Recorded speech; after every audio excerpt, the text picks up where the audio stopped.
Happy Pride Month, and welcome to the Barely Living Dread Girls podcast, your home for horror hotties who love to garden. I'm Casey. And I'm Jess. And I'm so sorry. I just woke up from a nap, so we're doing our best today. But for Pride Month, we're gonna kick it off with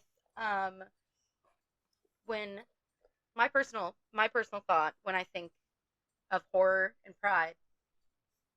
Nightmare on Elm Street 2! The gay one! That's not the Yes, official the title. gay one. Freddy's Revenge. But Freddy's Revenge. this is a fun one, and I'm really excited to talk about it. It's perfect for Pride.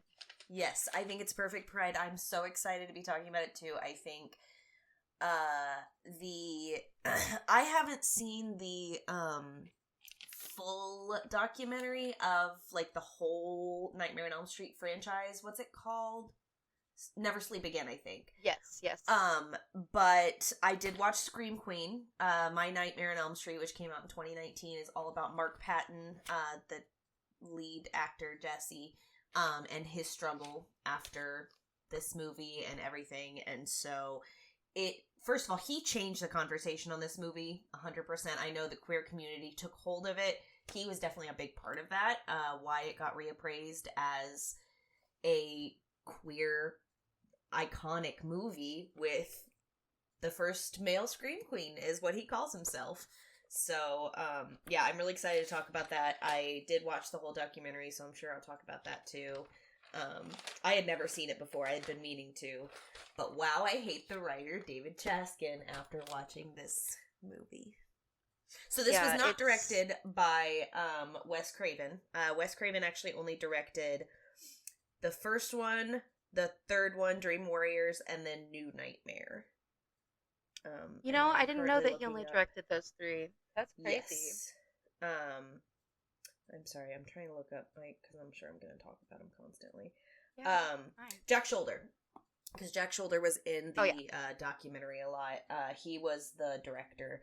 And so, yeah, Wes Craven was not a part of this. He never initially wanted to do a sequel to Nightmare on Elm Street. And Bob Shea, who does a cameo in this movie and was the producer of the first one, is the reason that the first movie ends the way it does, because Wes Craven's original ending was a happy ending. They drive off and everything's great, and that's the end of the franchise. That's the end of Freddy. Bob Shea is the one who changed it to the car and then the dummy being pulled through the window or whatever and the mom dying. Right. So that's why Wes Craven's not a part of this, and then, which is why the third one connects to the first one and not the second one. I do love the three that Wes Craven directed. Those are probably my three favorite nightmares, but I love this one. I think this is the scariest Freddy. I think this is the scariest version of him. He is not cracking jokes. He is not funny. It's terrifying. He's fucking he's really gross. scary. His wet, his makeup, because it's a different His makeup artist for this one too. The eyes are so insane. The blood red eyes. I'm like, those are all gross. Gross. So, yeah, I love this fucking movie, man. I do too. I think it's a perfect way to kick off our little Pride Month celebration. Yes, absolutely. It's been so long since we've covered an 80s horror movie. Right. And it's just so different. The vibes, the everything. I love the opening title credit. I love that. The fucking shitty, choppy block letters, all the 17 different fonts to tell you one title. I live for that shit. Absolutely. I love it. You get Robert Englund out of makeup in a cameo immediately right off. I think that's just so cool, and it's something I did not notice until I was much, much older.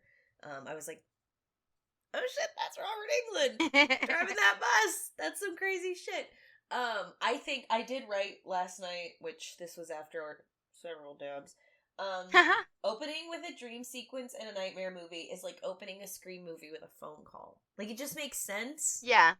You don't have to, and there are good Scream movies and nightmare movies that don't open with those, I think. But it just makes sense, and it's the best. It's the best way to open that kind of movie, and both of those are Wes Craven franchises. I'm just which are two really of my funny. favorite of the big franchises. Yeah, I do love Wes Craven. Yeah, Wes Craven. Rest in peace. We lost a real one. Way too soon. I bet he would still be making some weird-ass movies. Yeah. Yeah, it'd be interesting to see where he would take his part of the genre. Because he definitely, he made his 70s exploitation, and then he moved with the 80s to make these really awesome slashers. And then he moved with the 90s to make those slashers. And then he moved with the 2000s to make, like, a little more thrillery. And then Scream 4 to, you know what I mean? Like, he just... Literally. He always had his his finger on the pulse of horror. So I think it would he was be very he was, like, absolutely moving with the times. Like, he never got stuck. Yeah, I think it would be interesting to see his take on, like, what is elevated horror. Although I think that's kind of... not on the wayside, but I think... horror directors are less afraid to just make a horror movie and not have it be what am I trying to say? Saying something else. I don't know. I don't know where I was going with that. Not everything has to be this deep fucking metaphor. Sometimes you just want to watch someone get killed in a dream. Right. Not everything has to be this deep metaphor for life or love or war or whatever, Yeah. And sometimes you need the smooth brain horror, Not saying that this is, but sometimes you need the smooth brain horror. I love smooth brain horror. My brain, smooth like a chicken breast. Same. Slip and no slide lumps, bumps. Yeah, it is a slip and slide, which are really painful when you're an adult, by the way. All thoughts slide right off. Like a water slide. We open with this literal nightmare. Jesse, our protagonist, on a bus, and then it's just him and two other girls, and then the bus is hanging on a rock, basically just a rock in the middle of nowhere. It goes from this nice suburban neighborhood to the middle of the fucking desert to this weird rock tower. It's like, what? How did we get here? But they're like, oh yeah, we're in a dream. What? Of course. But this little rock tower is horrifying. Freddy and these girls and Jesse are like, teetering. And of course, Jesse wakes up, sweating. His screaming. His scream is so good. So good. I hate when people have something bad to say about it, because it's like, fuck you. It's so fucking good. Who has it? We need to speak to the people that have bad things to say. I know. Well, and this is kind of where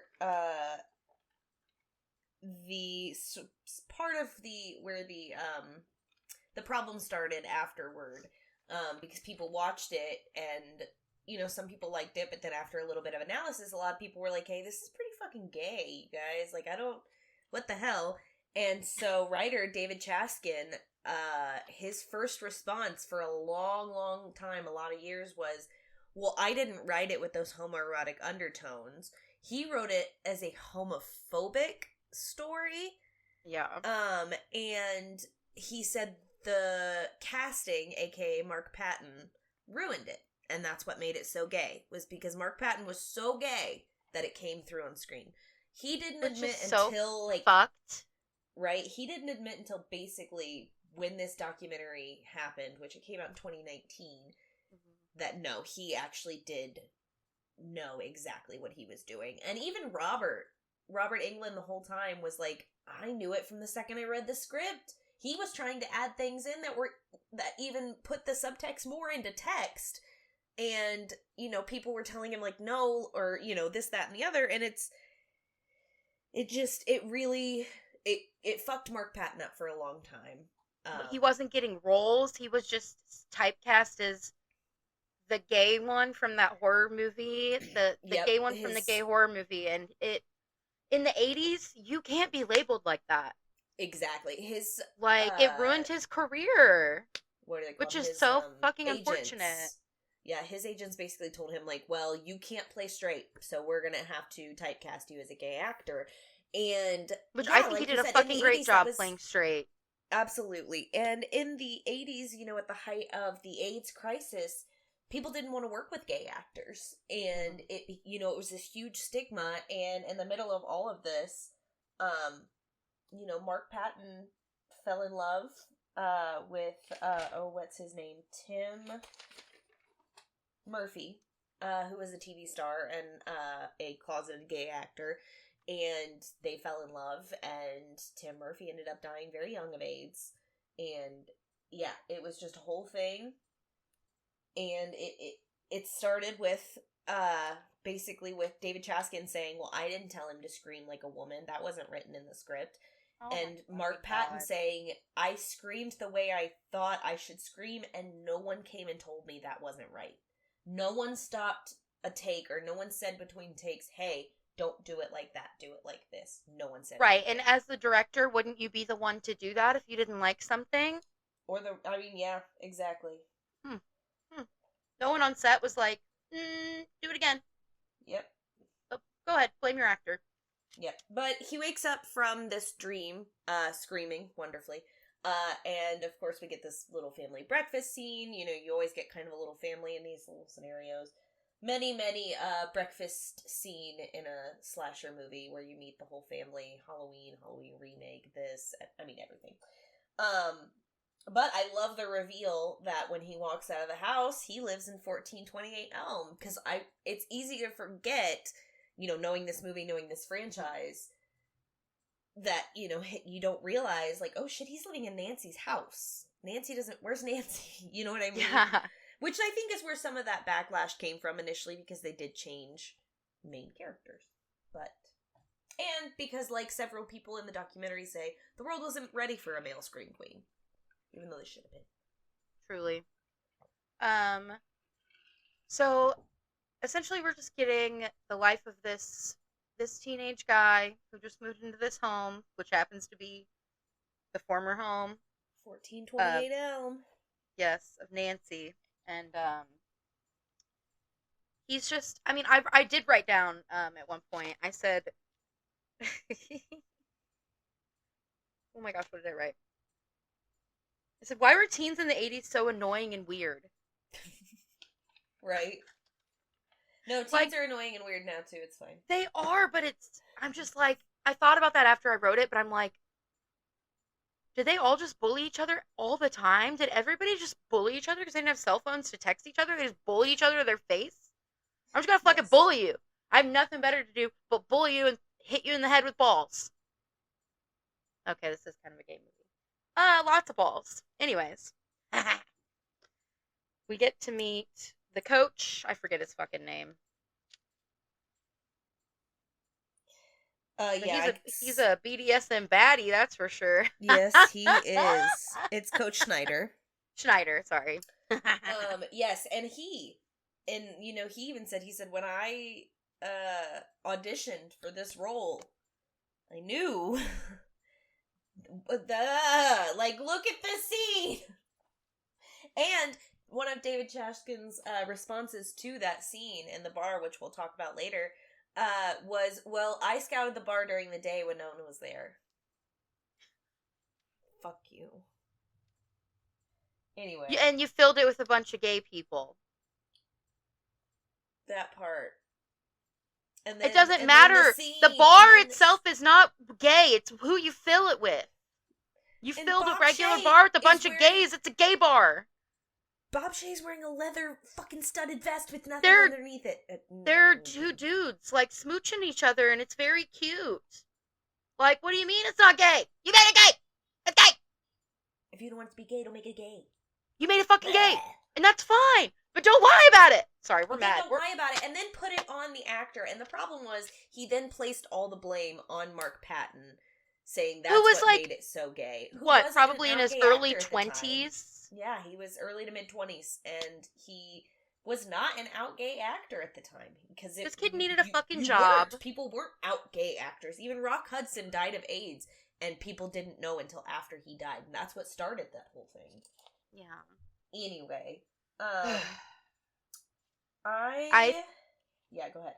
I was gonna say, I think the first scene that I noticed that was like, oh yeah, this is super gay, is like when they're playing baseball in gym class or practice or whatever it is, and Grady like they're doing a little back and forth, and Grady like slides into the base, and he's just like, boop. Yeah. He's And just then pulls in down his pants, you Jesse's. get your first little He's man in Jesse's ass. crotch, and then when Jesse gets up, he pulls down his pants, and he's got these little jockstrap underwear on, and his whole ass is out. We get a lot of man ass in this. If that's your Lot of thing, man this is a ass. good movie. There's some good butts in this movie for sure. Oh yeah, and again, I'm gonna keep bringing up the documentary, but there are so many guys, so many men who are like, I was watching this as a preteen or an early teen boy, thinking, wow, this is some of the first male nudity I've seen. We get it all the time with women, especially in horror movies and in early like 2000s, 90s comedies, even in 80s comedies. You know what I mean?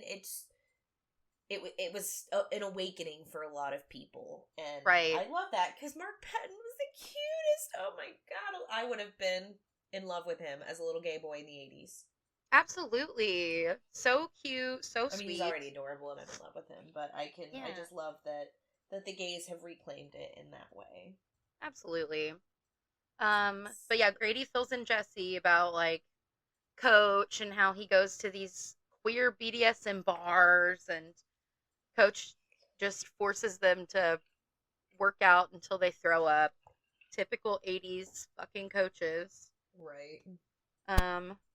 Yeah, we're not really seeing anything like super crazy yet until he gets back home that night. Just kind of typical teenage scene building stuff. But when he gets home that night, he has, of course, another dream. He's wandering around outside. Well, I love the Nightmare franchise because it's always so ambiguous as to if it's a dream or not. And you kind of have to wait till Freddy pops up till you know. And especially in this movie, because he is so much more corporeal in this movie. Yeah, than because he is kind of in so many of the others. In this movie, he's not even killing people in dreams. It's when Jesse falls asleep, he's allowed to overtake his body again, and he can kill come people, come into the real world. And that's why I do think that's really interesting, because it is very much a possession movie in that way. Yeah. But he just possesses them while they're dreaming. Yeah. So he opened the basement door and he's like, whatever's down there, fuck that shit. But then he closed it and Freddy was right there. He's like, I want you in my brain. Body, I've got the brains. That was really cool. I loved that.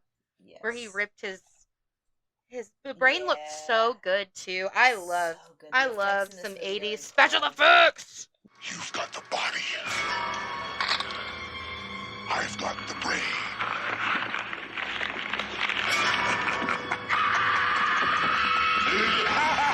Yes, the effects in this movie are amazing. Yes.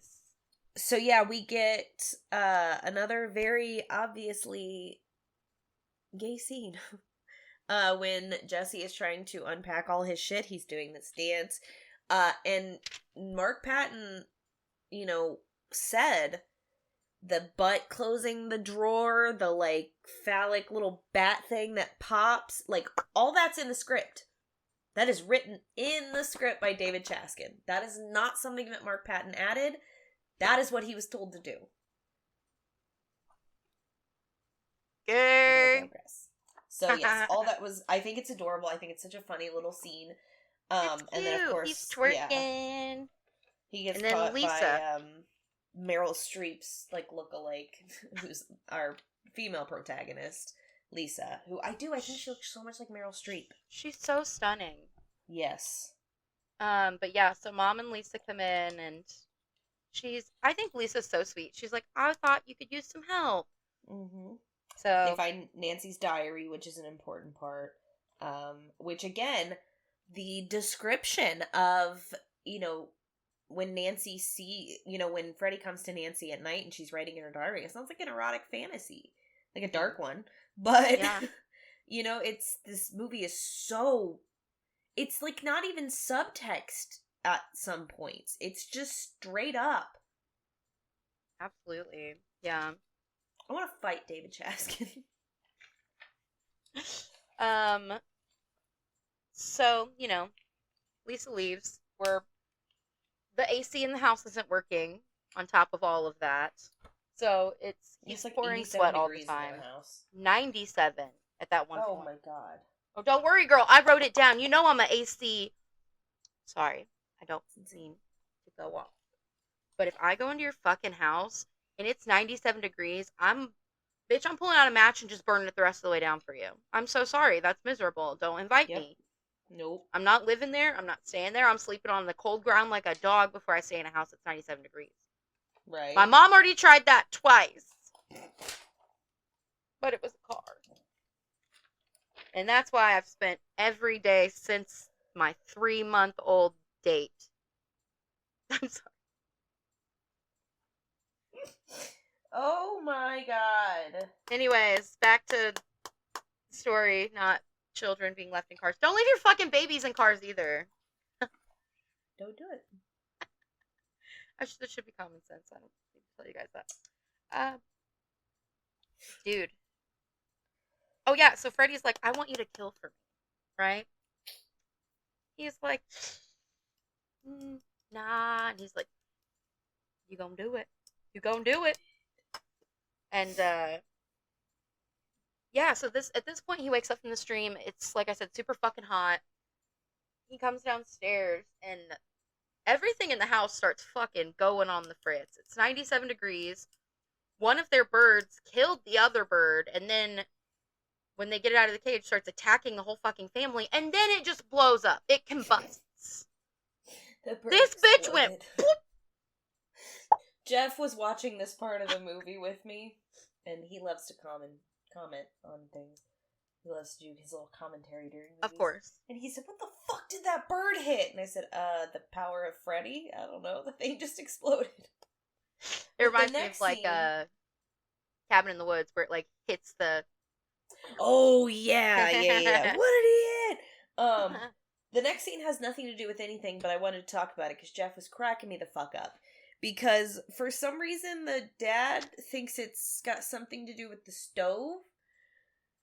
So he's trying to pull the stove out, but he's got a wrench already for no reason. Why do you already have that? And he's pulling it to the right and then pulling it to the left instead of pulling it out. And Jeff was like, what the fuck are you doing?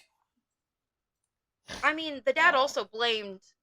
He said the son somehow set this up. He put a fucking firecracker in the bird's... You literally... He was upstairs when you put the cover over the bird cage. When the fuck would your son, who you've never had issues with before, randomly decide, out of the blue, to put a fucking cherry bomb inside of a bird without you noticing? The family bird. Which would have taken 5 to 10 seconds. Because he would have had to have... Yep. I'm thinking too hard about it. It makes me so mad. Stupid. The dad, you piece of shit.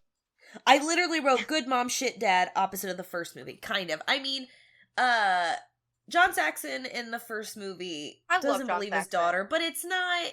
I mean, who would believe someone in that situation? Absolutely. He at least loves her and is trying to protect her. The mom's a fucking alcoholic, hiding vodka in the fucking towel closet.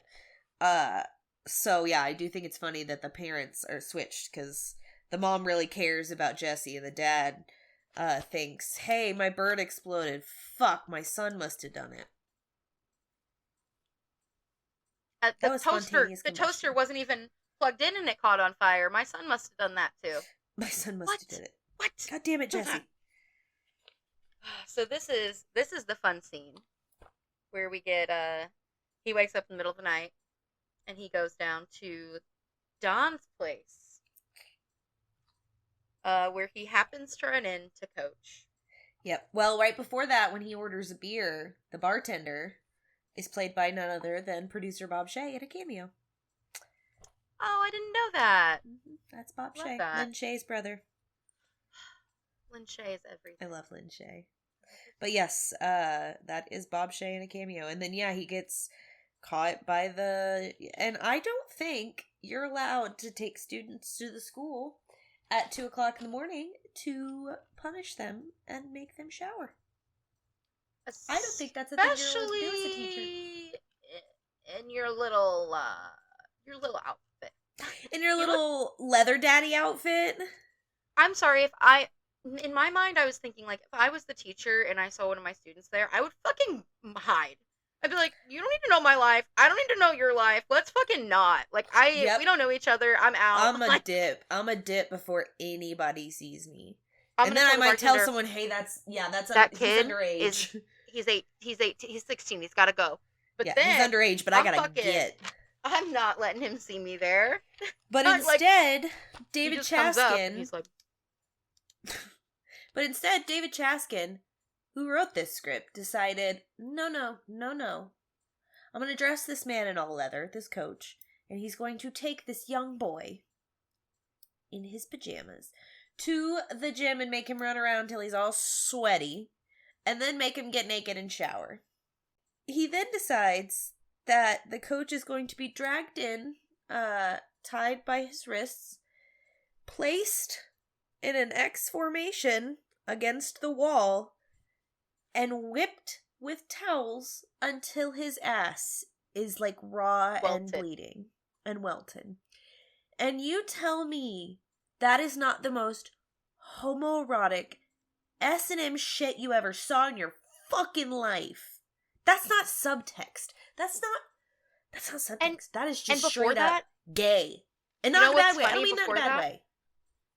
You know, what's funny to me before that is I was like, when all the things were like going crazy in the office, all the balls were flying at his face. Every ball in that office flew at his face. Tell me that's not...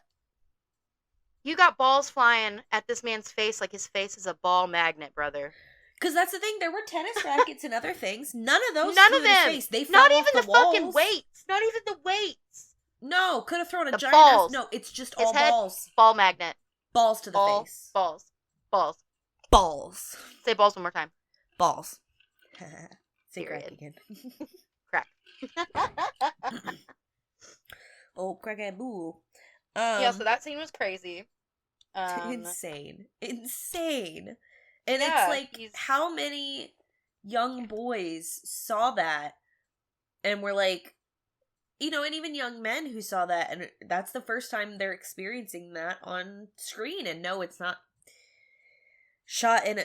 You know what I mean. You know what I'm trying to say. It's just, it was an awakening for a lot of people, I think. Yeah, and you see that Jesse's turned into Freddy, and he then finishes the job, putting his little claws through. So, yeah, R.I.P. Coach. R.I.P. You were a real one, Rest a real in shit. peace. Not because you were gay, because you made them do all the running and stuff till they were gonna throw up. That's mean. Yeah, no, he just didn't seem like a very labor good laws person. and shit against that nowadays. Yeah. Yep. So I think. Again, when he gets home and he's fucking stressed out, doesn't know, like, he's so out of it, and the dad's like, "You're on drugs," and the mom's like, "Good Lord, what? Get upstairs, like, you poor thing." Like, the mom all the time is like, "He needs a psychiatrist," and the dad's like, "He needs a methadone clinic." Because remember, mental health was so stigmatized in the 80s that it was, if your child needed therapy or a psychiatrist, they were off to the loony bin. And it's they were on drugs. Or they were on drugs. Yeah, you either had to have them committed or they needed to go to rehab. It was like, people weren't allowed to have any sort of mental issues. Otherwise, it was like, you know, they could beat up other kids. They can do all kinds of shit. But the second they're like, "I feel a little queasy," it's like, no, that's it. No. Anyway, I don't feel great. Well, drugs. Oh, I said, I think I'm trying to find gay things at this point, because I said when he's like, the glove is in the drawer and it says "kill for me," I said I had to rewind it because the thumb looked so much like a dildo. Okay, I literally had to watch it twice, and like the thumb is like moving and it looks like the dildo. It's like the tip of a penis. I'm like, it's kind of moving like if it like turned itself on in the drawer. Well, the next I guess this is a little ways away, but yeah, I have a couple more. Very much. I did write at one point because the whole family is discussing Jesse's finally admitting to the rest of the family, like, hey, this was a girl's house who went crazy and watched her boyfriend get slaughtered across the street. And the mom and sister didn't know about it. And I'm sitting here like, did y'all not question why there were bars on the windows when you bought this house? That the dad is just now taking off? Did you not question that? No, you didn't, because you're white people in a horror movie. They got a good deal. Oh, I bet it was a really good deal. Yeah, I said I love Lisa. I think that she's entirely too sweet. I think that she is the only one that, like, she believes him, even, like, when he doesn't believe himself. She's like, maybe you're just fucking psychic. Maybe you can feel these things before they happen. Maybe, like, you've got, like, a gift. She's never, like, made him feel crazy or anything. And I'm like, that's really sweet. She even did, like, yeah, she even did her own research. And she's like, we're going to go to this old power plant where Fred Krueger killed these 20 kids. And we're going to go see if we can figure anything out. Like, she was a real one, for sure. Yeah. Yeah, I was gonna say, she was with him when she was the one who found the diary in the closet in the first place, so, you know, she has kind of already seen that there was something going on beforehand, and, yeah, she is very much on his side, ready to believe him, and is like, no, you're not crazy, you're fine, it's fine. Let's do it. Yeah, later that night, he went into his sister's room with the Freddy glove on, and then he's like, I'm fully losing it. Like, I need to stay awake. He took, like, I love how, like, there's one scene at the party with him with, like, 3 cans of Coke. Yeah. I was like, that'll do it for sure. You need a different kind of Coke, my brother. My brother in Christ. My brother in Christ. I know exactly what you need, and it's exactly what your dad already thinks you're doing. Right, so might as well. Just do it. But no, he doesn't do that. No. Lisa's having a big party, because she's rich. Yeah, so they're at the party. The music's kind of quiet. The dad's flipping burgers for everybody. He's also being a little party pooper, you know. Yeah. You know how the dads of the 80s are. Yeah, but when the mom made a comment earlier, is your dad gonna be the DJ again? And she's like, my mom's gonna try to keep him upstairs. But yeah, mom was like, honey, you wanna? And he's like, yep, I'm out. So as soon as parents go upstairs, the vibes change, the music changes, everyone's making out, and the second the lights go down, those parents aren't asleep yet. That was so stupid. I was like, why are they? I thought they were, like, watching him bang or something. I thought they were going to watch the parents bang in the window. I'm not going to lie. That's so disturbing. It is, but they're teenagers in the 80s. Don't act like that's the weirdest thing that happened in this movie. No, it's definitely not. I'm just disturbed by the fact that it's not that far from happening, I don't think. Well, to be fair, babe. Who are we to judge? I watched people have sex at a hotel once from the rooftop bar. They were putting on a show. They had the window open. They knew what was going on. They knew 20 people were watching. I'm fine with that. It's just the fact that it's your friend's parents that concerns me. So anyway, you got me there. That's pretty fucked up. Right. Especially, yeah, no. Anyway, this is another one of those subtext made text sort of subtext. Anyway, he and Jesse and Lisa are making out. They're getting sort of down and dirty, and he has this moment where, you know, the Freddy tongue comes out, and a lot of people have compared it to, you know, his disgust of sex with the opposite sex, and so he leaves and immediately goes to another guy's room. And even though his friend says, you could be sleeping with you could be with a girl right now, but instead you want to sleep with me. Right. And it's these little things, and then I can't remember where I heard this or read this, but it's not an original sentence, but he leaves a potential sex scene with a woman to go and literally penetrate another man with these, like, finger knives or whatever, you know, through Freddy.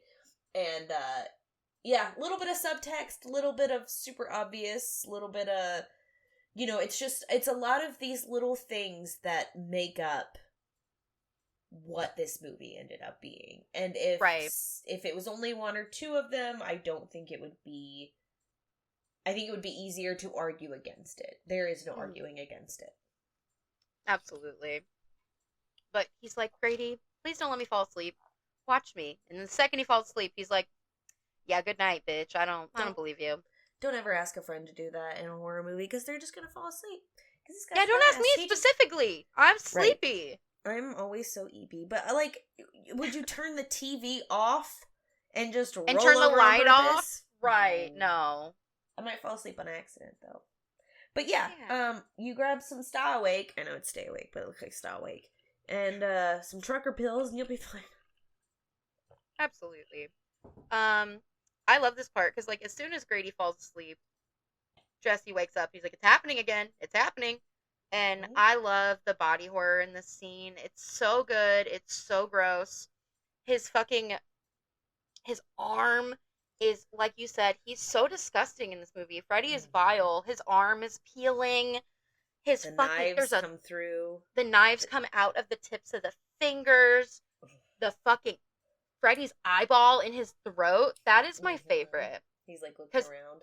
Like I said, Freddy's eyes in this movie are fucking horrifying. I love the blood red thing they did. I really think it added on to the horrifying design. Yeah, and his burnt skin effects look so much different than the first one, and I don't I want to like wash my hands after looking at him, you know? Yes. This one's such a much more wet look, and it looks so good. I think every movie's, and even in a movie from sometimes scene to scene, his makeup looks a little different because, you know, this was early makeup effects and, you know, stuff like that.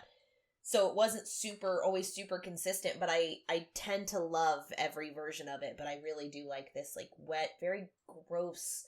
He just looks like a monster, just very disgusting. Yeah, like you said, I want to wash my hands even just watching the movie. Yeah. But, you know, R.I.P. Grady. His parents are on the other side of the door, and they have to see the claws come through, and then Jesse's just like, fuck. I did it again. Oops. I did it again to your heart. Got clawed through the heart, oh baby. I'm gonna have to find a way to put that in the movie like I did last week with Goodbye Horse. Anyway. I wrote down the quote, but yeah, anyways, I'll say it in a second, but he went back to Lisa's house because he left the party after, you know, like he had this heterosexual encounter. Wee-woos were on the way. He jumped out the window. He goes back to Lisa's and he's like covered in blood, and he's like, I killed the coach and Grady. And she's like, huh? But what he said, you did what? He said, he's inside of me and he wants to take me again. Yep. Those words were written in the script. That was a direct quote. I rewound it to make sure I wrote it down properly. Yep. He's inside of me. This is what Jesse said. Yep. What? You're telling me he made that gay? He made that line gay? He made that line gay. Right. Okay. It's not just already super gay chills. Being said by a man. Can't see him. Anyways. So, shit starts going crazy at the party, doesn't it? Oh my god, yeah. Shit starts. The pool is, like, boiling, and hot dogs are on fire. They're popping, beer they're is exploding, and... That's how I want my hot dog cooked, let's just say. Right. You're cooking it over the fire, and it's not about to explode. It's not crispy enough. I need it crispy. Freddy knows how to cook a wiener. Oh, I want a crispy hot dog now. Real bad. I wonder if Jeff will take me to get hot dogs for dinner. I'm getting hot dogs for dinner, so I think you probably should. You are! It's Hot Dog Monday! I think Zach's gonna come. I miss hot dog night. I miss Zach. And I wish you could teleport here. I know. Ugh, I wish we could all hot dogs together! One day. Yeah. It looked like you got to swim in the pool with Katie yesterday, though, so. It was amazing. It was so nice outside in the water. Even though we had to refill it a little and it rained, the water was still super nice.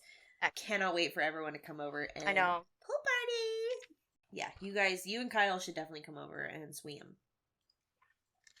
So everything at the party is going crazy. The windows are all locking. Everybody is trapped inside of either the house or the outdoor area. The fence has started to become like electrically charged.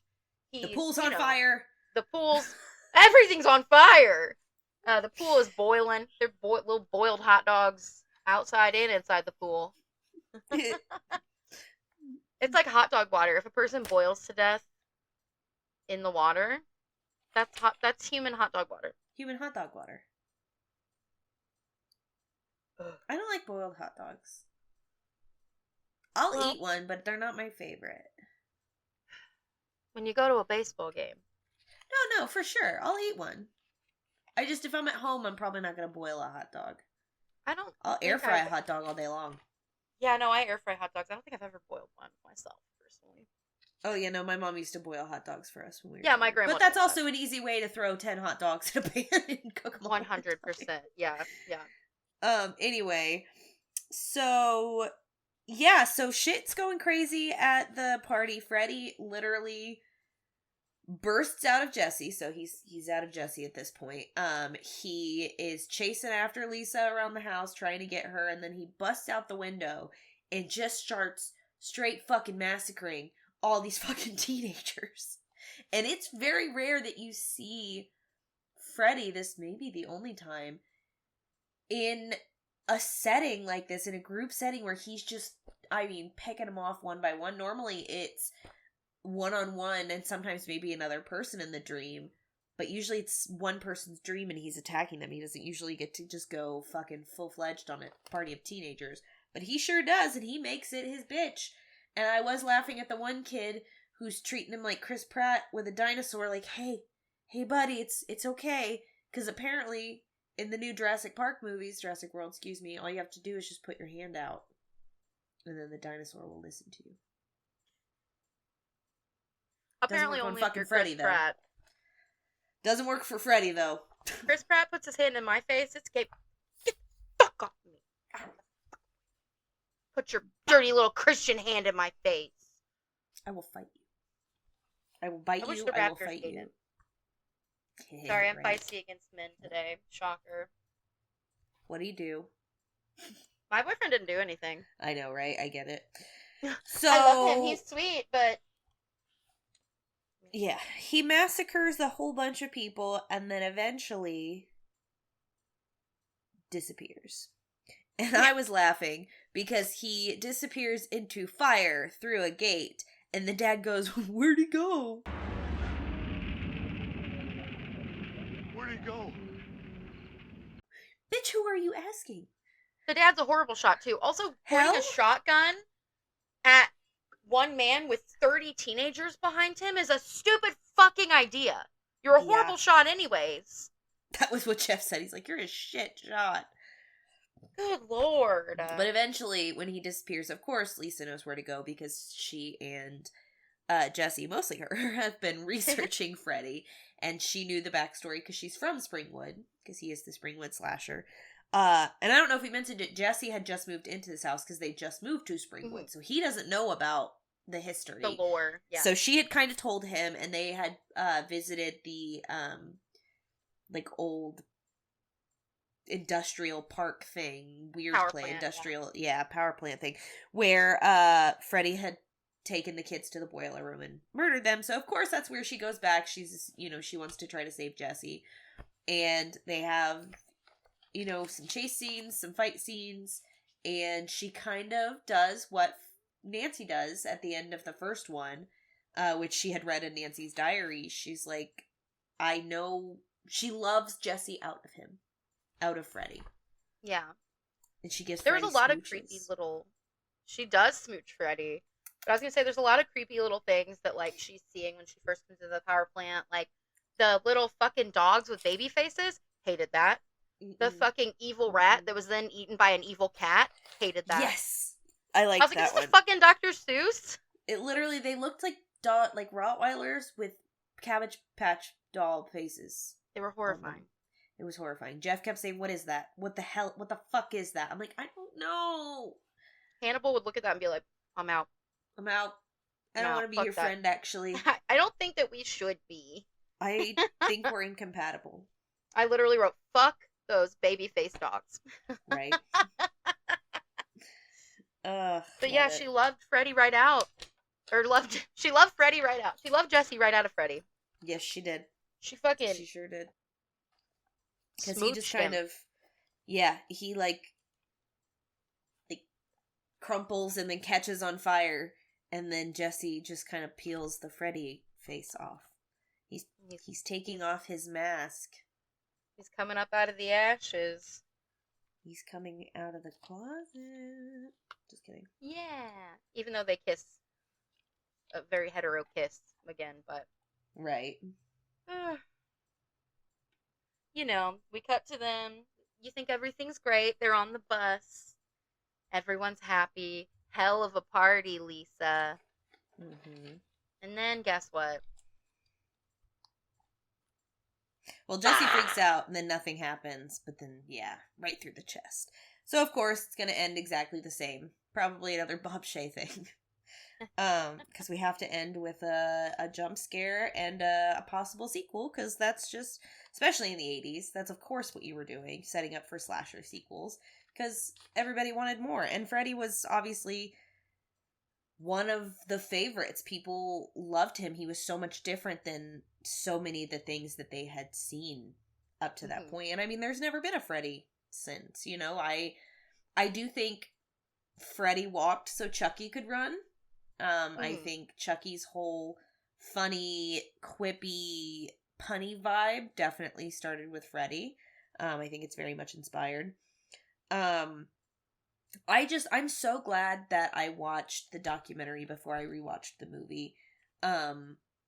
It was just so wonderful to watch Mark Patton realize how much people loved him, and how the conversation had started to shift, and how so many people had reclaimed him as a scream queen in a good way.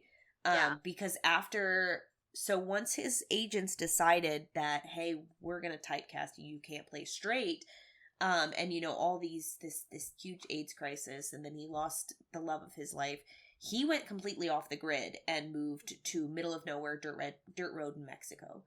And no one in Hollywood or anyone knew where he was until the Never Sleep Again documentary found him and interviewed him. And he was able to say some things then, but he didn't feel like he quite got his story out the way he wanted to, and didn't get to confront the people he wanted to, and didn't, you know what I mean? And because he didn't get to confront David Chaskin. And so it was just so nice to finally get to see him. You know, there were clips of him at conventions, clips of him at Horror Hound, of course, the Indianapolis ones, and, you know, meeting these people, and, you know, he's finally able to, because during that time when he was in Mexico, he also got really sick. He had AIDS and tuberculosis and cancer and a bunch of, like, he was very, very sick. When he got better, he was, you know, he's able to do these conventions now and these tours, and is able to feel the love that so many people feel for him because of this movie. And, you know, drag queens and so many people have reclaimed this as, you know, for the community, because there are so few, and this was one of the first, and this was such a, and it is nice that David Chaskin has finally admitted, like, yeah, that absolutely was in the script, and you know, he's admitted that he's done wrong. Mark Patton got to sit down with him, and he apologized, and Mark said, that's really all I wanted from this, was I wanted someone to say that they were wrong, and that they were sorry for the way I got hurt. Yeah. And I think Mark's performance is so incredible, but that's why we didn't get him in a lot of stuff after that, or in anything after that, really, because he had done some TV shows and commercials and model work before that. But this was like his first leading role. And yeah, and then after losing Tim Murphy, you know, we didn't get to see him. You know, we lost him, you know, his career. But then he's also said, he was glad that he stepped out of the light for so long because he didn't think he could deal with that sickness in public. Right. So I'm glad that he did get to heal in private. But yeah, that now he's able to meet all these, these young men and even men who are his age who said, when I watched this the first time, I felt, a connection to Jesse. And that was something that women and men had been able, cis, straight, people had been able to feel with characters for a long time. And it was something that horror lovers were able to connect with, because I think horror is queer. I don't care what anyone says. All of your favorite horror movies have been made by, or, something has been done by a queer, person. Art would not exist without queer people. Yes, Scream, Kevin Williamson is gay. Don Mancini, James Whale, Anthony Perkins. So many people that have so much to do with the most classic, most iconic things. And they wouldn't exist without this community. And that's why we are trying to do a whole month of, of queer horror so that we can celebrate it. But in some ways, a lot more movies than you think are queer because of the people making it, the people writing it, the people acting in it, the undertones, whatever it may be. It's nice to be able to highlight some of the big ones like this. And I think everyone should please go watch that documentary. It's like an hour and a half long. It's really not bad. It's on Tubi and a couple other places for free. It's so good. And it made me tear up several times. And you get to watch Mark Patton really love his life again and find love and, get what he wanted out of the experience. And I fucking love this fucking movie. It's one of, I would say it's probably my third favorite Nightmare movie. I would say it goes 1, 3, 2, New Nightmare. And then I don't know after that. Obviously the remake doesn't even go. No. But I fucking love Freddy vs. Jason. I'm not gonna lie. Fuck yeah. No, I love Freddy vs. Jason. Yep, absolutely. I do too.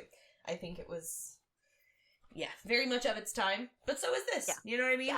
Yeah, I love Freddy vs. Jason. I'm never gonna disparage that movie.